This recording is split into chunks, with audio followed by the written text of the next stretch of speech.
Hey guys, my name is Eric, and today we're going to be talking about what happens after society collapses, and are you ready for that? Go ahead and roll the intro.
Hey guys, thanks for checking out another Hatchet Cast episode. And today I'm going to be talking about what happens after society collapses and we have that initial collapse, and what happens after 3 to 4 months.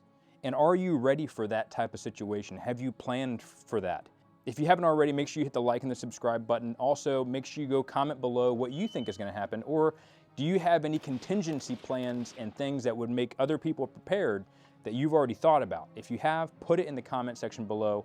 And also, if you get something out of this, or you know somebody that's like, I hope that they think about these types of things, share this video with a friend. It's a great organic way to help support the channel. Another great way to support the channel is to come train with us. We have classes for the rest of this year. We have payment plans, so that way you can break up your training session over multiple, equal payments. So that way it makes it easier for you to come train, and it's also a great time to fellowship together, train together, and it's a lot of fun and really cool to meet and connect with you guys. So make sure you train with us. That's a great way to support the channel directly.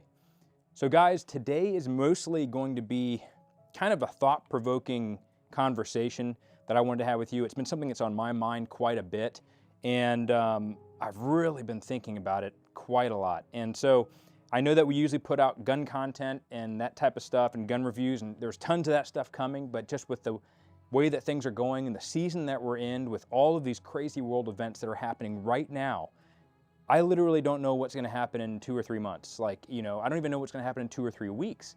And so I just felt a sense of urgency to really push this video out, and it's really in depth about what I've been thinking about, because I hear a lot of people talking about it that I'm not really seeing being talked about outside of people just prepping for the initial collapse or the initial duration of time, but have no way of sustaining or rebuilding from that point on.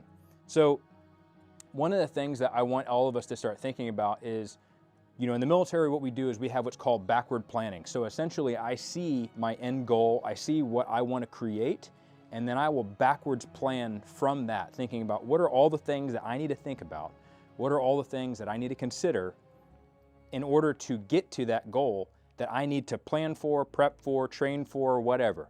And so one of the things I was thinking about is everybody's talking about, like, hey, here's what happens in, initial crap hits the fan, and it's like, like a few months, 6 months, and then it's like, okay, well, what now? What's your contingency plan after that to rebuild society?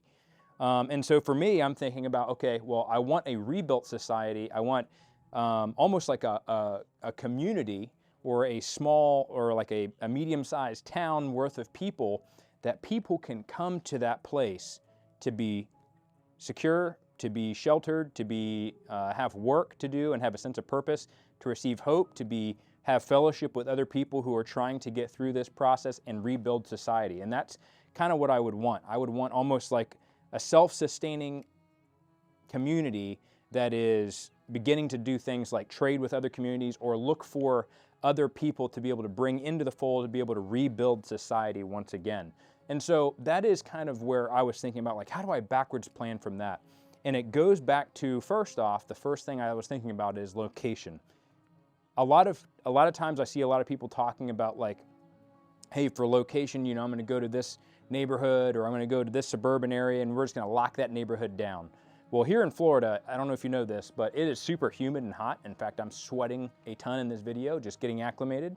And, you know, one of the things that's a big problem is mold, mold growing in your house. And so if we lose air conditioning and climate control inside of a house, it can be detrimental after about a week is when you start to see mold really starting to grow. And so imagine now you're inside of a house that has no air conditioning, no electricity because the grid is down, everything is collapsed down.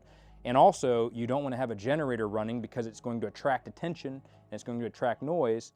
And so now you have a house that is really hot and stuffy, has critters kind of coming in there, and now you got mold growing in there, and to breathe all that stuff in is super detrimental to your health. And so the other thing that was kind of making me go, like, I don't know if I would want to secure an entire suburban neighborhood and lock it down, is because imagine when the grocery stores run dry and all the supplies are gone, where do you think people are going to start scavenging and looking for food next, or supplies, or whatever? And now they're going to come from looking inside of those stores to now looking into neighborhoods and looking into houses, and you're going to start seeing raiding parties happen in houses and in areas where, you know, there's a suburban area with a lot of food or a lot of supplies and clothes, what have you, maybe even firearms. People are going to start looking for that stuff. So you're now living in a place that's going to be probably a really nice target for a marauding group or a group of raiders that are trying to scavenge for supplies, or a gang.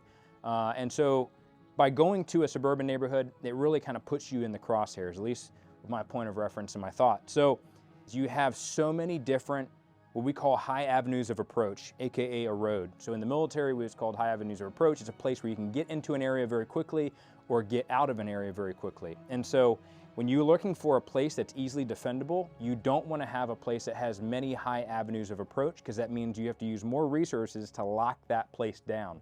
So if I have a neighborhood, think about how many places or ways you can get into certain neighborhoods. It's like tons of ways.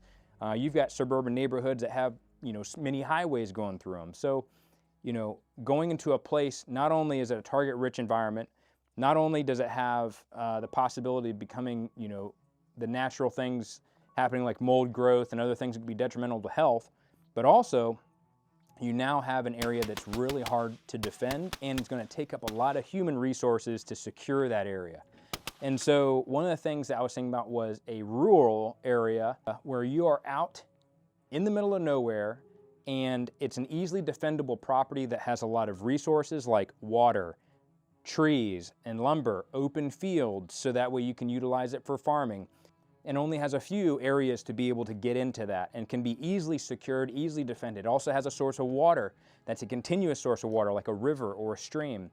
And then the other big thing about the property that you should be looking for is it has the ability to expand, meaning you have the ability to accept more people, because when you got more people, yes, there are complications that come with that, but you also have a bigger force that is a harder force to contend with, especially if you're unified in that community, and you have more resources that you can procure, you have more security for the families that are going to be living on that property, you have a better chance of rebuilding that society within that tiny little microscopic organism of, I guess, back to being a little town. And so if we look at like the Wild West and how they set things up, they would literally go out to different different empty areas, and they would have, you know, a few families that would get together and they would start defending that town, and they would start propping up, you know, buildings as they're living in tent cities or wagon tent cities, and then slowly moving the population into those buildings and developing, you know, like general stores where they can accept trade, have good security. They establish a form of law enforcement, but you have to start off with a rural, easily defendable, and highly resource-rich area. And so that's why, for me, I'm looking at a more rural area to be able to establish that restructuring, reconstruction of society colony, if you want to call it that. So kind of going into that land portion, the biggest thing also is that rural area easily defendable? One of the things that you would like to have on that type of property is maybe some high areas and some high ground. You don't want to have it in a valley where you're surrounded by mountains, because then it's not very easily defendable. Now, if you are able to gain control of those mountain tops and use those as outposts, that's going to give you an early warning type system. And so the biggest thing is you got to make sure that the area is easily defendable. It has only one route coming in, or only a couple routes coming in that don't take a lot of man resources to secure those areas. And then you can also have maybe a fenced off area that you can use sentries or set up electric fencing or other deterrents to kind of mark the outline of your designated territory. The good thing about being in a rural area that's kind of away from everything is it's not going to attract a lot of attention, because not a lot of people are going to be going out that way.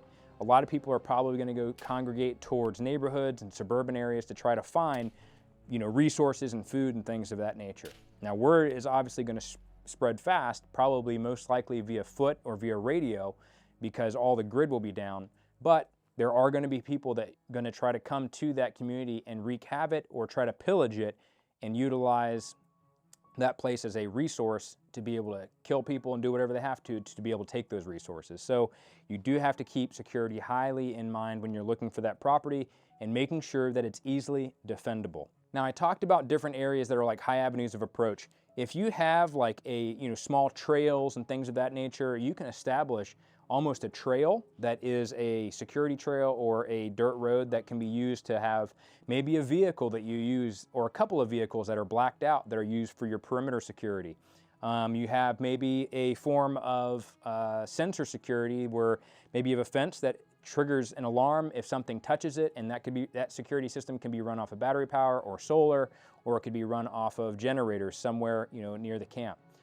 Something else that you could possibly think about is when you have your high avenues of approach, putting some more of your heavier weaponry on those areas to be able to defend it, and then utilize that as a checkpoint, but have a very well hidden, early on in the beginning, a very well hidden checkpoint, or have a very well hidden security system when it comes to people, when it comes to equipment, that guard that perimeter. So once you get bigger, it's gonna be a lot harder to kind of hide that security presence. However, you're going to trade that for having more manpower to be able to have more security, faster response time to any type of situation that arises on the borders, and then you can kind of lock that place down very quickly with overwhelming firepower if need be. So definitely having an area that has high avenues of approach that are locked down, but not so many where it becomes detrimental, where you have a lot of manpower resources that you have to put at all of those different areas to be able to secure your territory.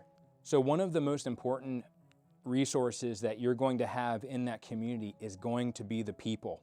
If you look at the military, there's tons of different pieces of equipment. However, it's people that drive that equipment. It's people that fuel those militaries to be able to do and be capable for what they can do because of the men and women who serve within those militaries.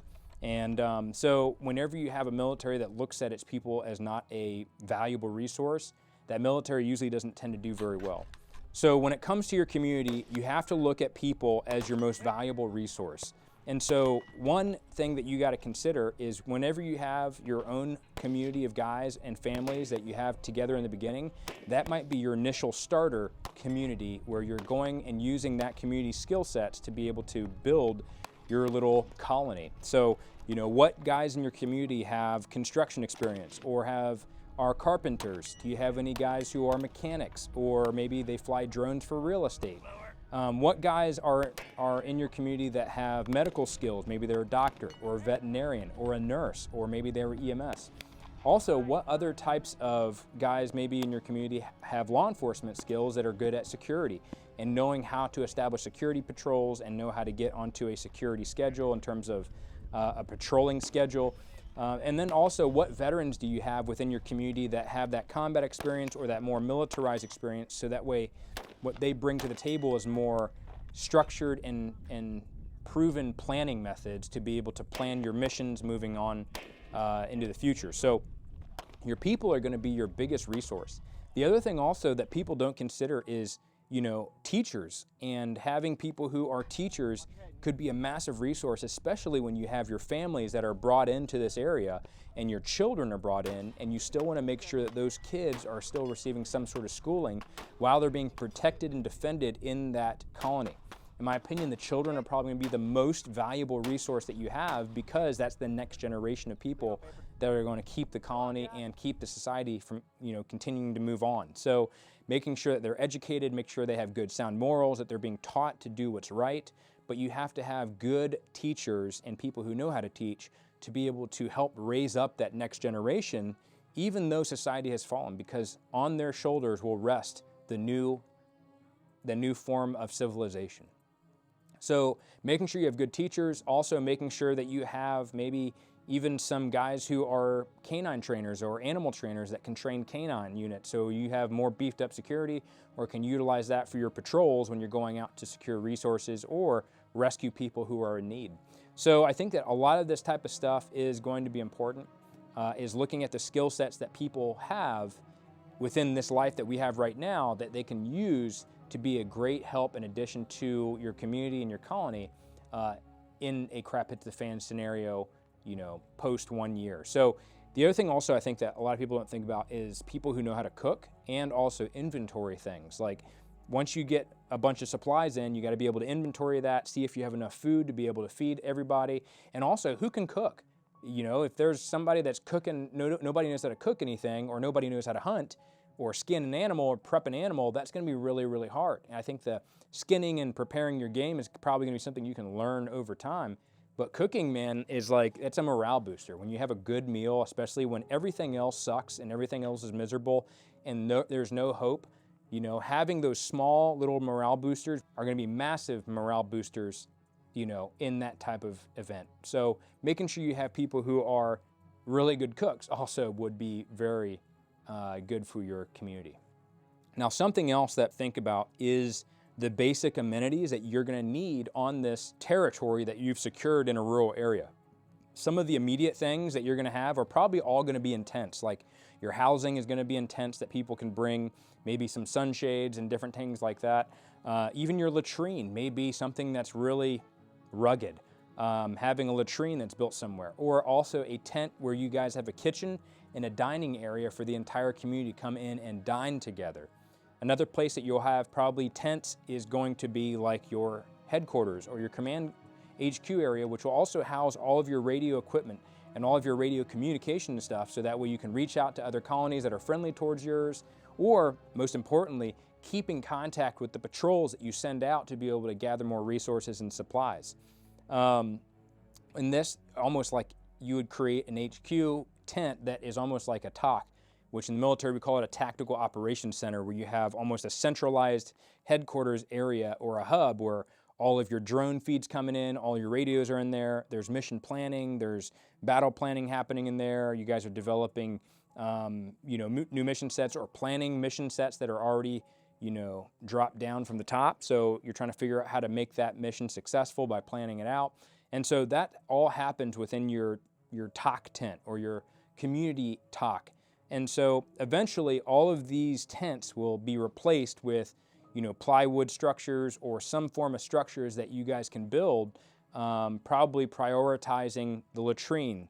And if you live in a colder area, prioritizing lodging as a very high priority to get those built as fast as you can.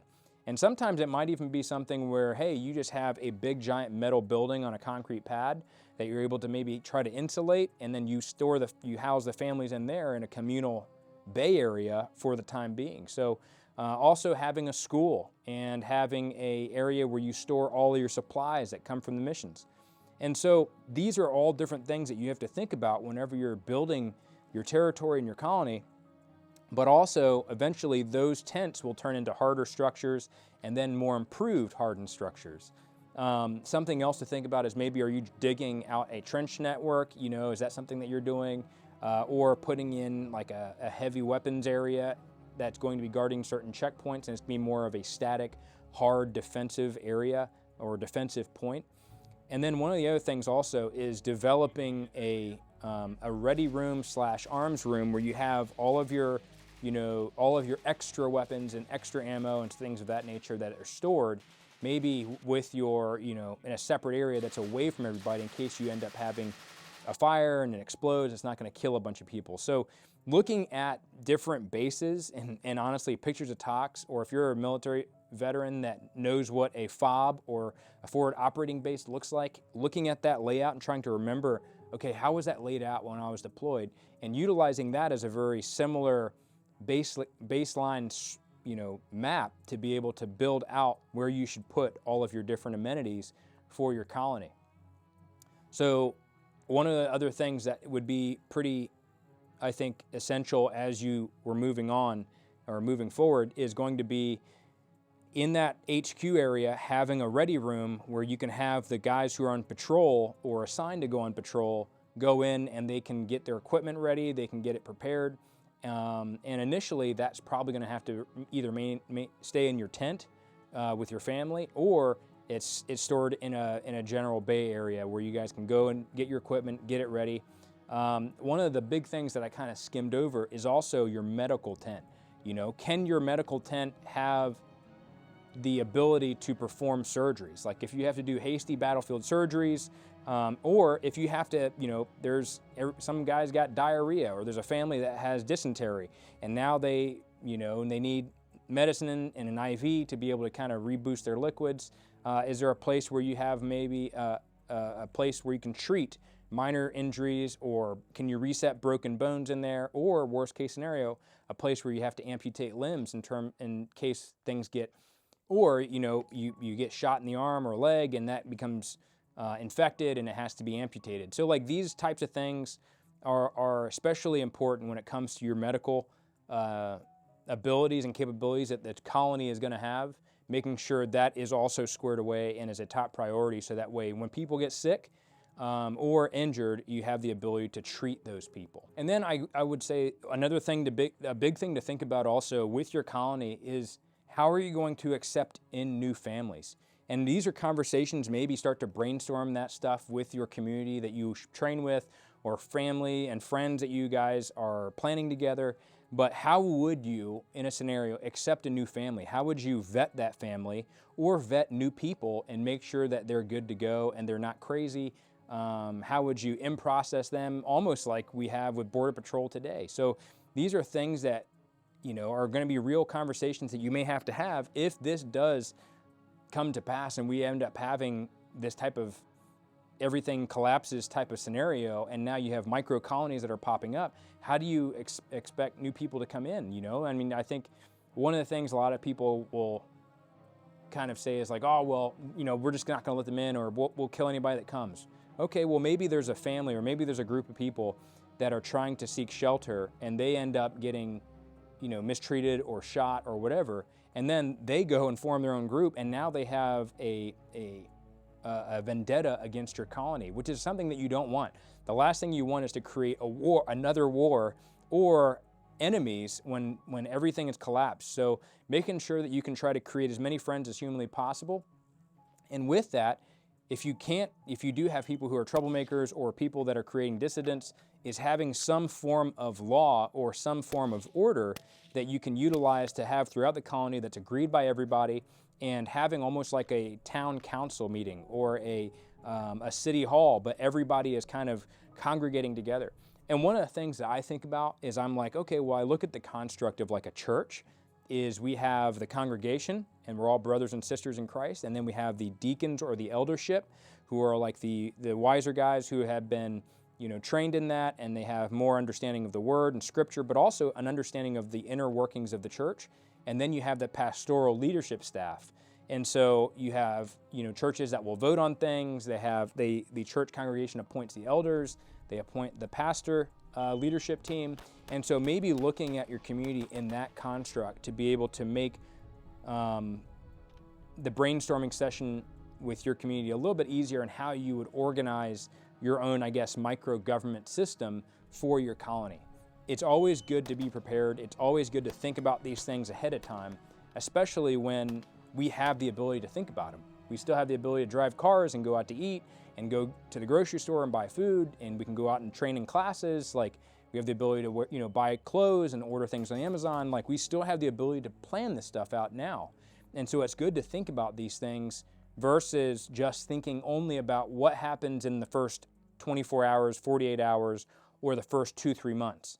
We got to start looking and projecting further than that and thinking about what happens after the first year and how are we sustaining and what's going to happen after that. And so having that type of mindset to be able to look that far ahead if things do fall apart about how you can rebuild back society is going to be, in my opinion, very important, but also something that not a lot of people are thinking about. And that's the point of this video. It is not necessarily to tell you how to do it, but to get your brain thinking about different ways you can brainstorm and be more prepared and also a better asset to your community. Hopefully that is helpful to you. And I want to leave you guys with some wisdom that was actually imparted on me.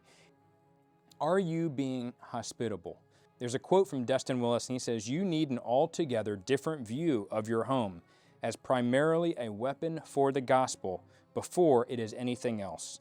When we say weapon for the gospel, meaning a weapon against the forces of darkness and evil and satanic realm, and being like, hey, I'm going to be loving to my fellow man. I'm going to open up my home and accept people in who are in pain or who need a place to go if they're in trouble, or a person to talk to if they're going through a really hard time. And I think about my life, and I guess one of the questions that he posed to us is, are you using the gifts God gave us to change people's world?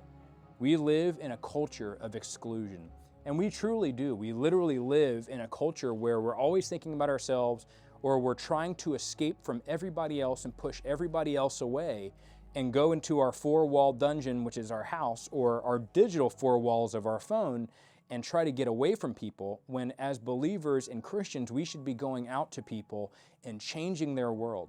Think about somebody in your life whose world could be changed by you doing something that was kind to them, whether that was, asking if they want to go get coffee and talk about something because they're having a hard time.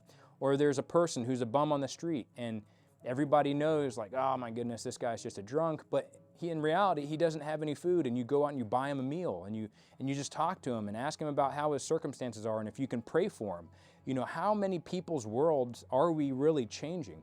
That's the intent of this channel. The intent of this channel is for me to be obedient to the Lord, to serve you guys better. And so for my fellow believers in Jesus, how are you serving the people in your life?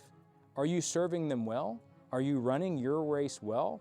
Are you going to your family and your friends and going out to them and be like, hey man, what are you doing for dinner? What are you doing for lunch? Hey, I would like to help you with something. Can I pray for you? Hey, can we just hang out and just talk if you want? Or let's go to the range, or let's go train, or whatever.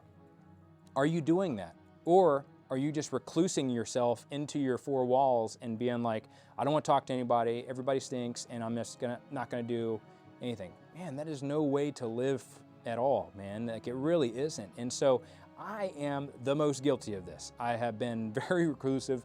I used to be kind of outgoing, but I always used to get exhausted and be like, I'm just gonna go home and, just sit on the couch or scroll on my phone or play a video game, or, even recluse myself from my family sometimes. And I'm the one person that, or those are the people I care about most in the world. And so I do that even to my own family. And so I gotta make sure that I am going out there and I am helping changing other people's worlds by being loving and kind to them. And that's all this battle planning thing is. All this is, in preparing yourself, is when crap hits the fan or society collapses, you have the ability to change people's worlds. And also, when they are devoid of hope, you can bring them real hope, which is the gospel in the Bible and the saving grace of salvation through Jesus. And you can give that real hope. And honestly, we don't even have to wait till society collapses. There are people right now who are literally dying inside. They might put up a face and a front that everything's okay, but in reality, they're dying and they have no hope, and they're living in depression and they're living in despair, and they need their world changed by you. You can go out and change their world. Jesus can do that through you. What you do for the least of these, you also do to me. If you go out and you give to that poor person, Jesus says you are giving to me. If you bring that person who's, homeless and bring them into your home, you're bringing me into your home. Or you go to that person who's in prison and you just spend time with them and they're just locked away. It's like you're going and you're visiting me. And so this quote says from Charles Spurgeon, he says, "I'm convinced many will never entertain angels unaware because they never entertain anyone at all." Another quote is from John Tyson. He says, "You may not be too sinful for Jesus to use you, but you may be too busy." And so I look at my own life. Am I too busy? Am I doing so many things and I'm so consumed with all the tasks that I have in my life that I'm not putting other people in mind, and I'm not going out and changing someone else's world by being kind to them and being loving the way that Christ loves us and showing Jesus' love to others? And that's a real strong challenge that I have for myself. And I think that a lot of us could use that challenge of going out and changing other people's worlds, going out and figuring out how you can be involved and help a family member or a friend or maybe even a total stranger, inviting them over for dinner, hanging out with them, doing something with them, and then presenting the gospel to them, because it's the real hope that can bring true love into their life and give them peace and comfort. Man, I'm telling you, Jesus is pure love, man. And for those who don't know Jesus, dude, I'm telling you, Jesus loves you so much. You may think that you're going through a problem where you're like, man, my problem is so specific, it's so unique that God maybe doesn't understand me, or maybe I've done so many wrong things in my life, I don't deserve Him. Why would He love me? Dude, I'm telling you right now, Jesus died specifically for you. He bore your sin, not so that way He could guilt trip you, but because He loves you beyond anything else.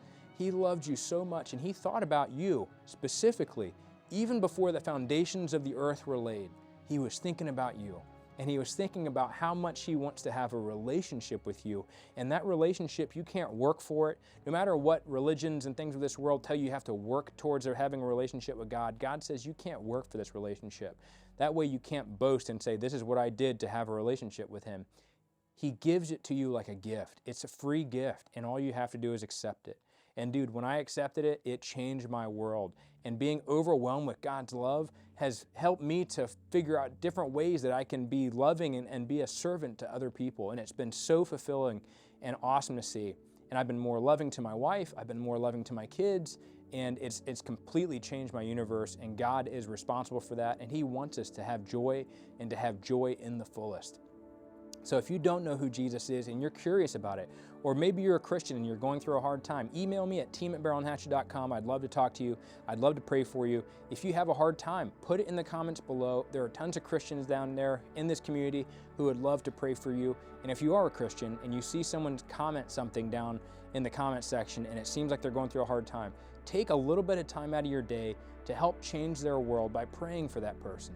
And when God one day answers that prayer and they comment back how, man, dude, this prayer got, this happened, and you prayed for them, man, that's going to be super powerful for you, because then you will realize how much God answers prayers.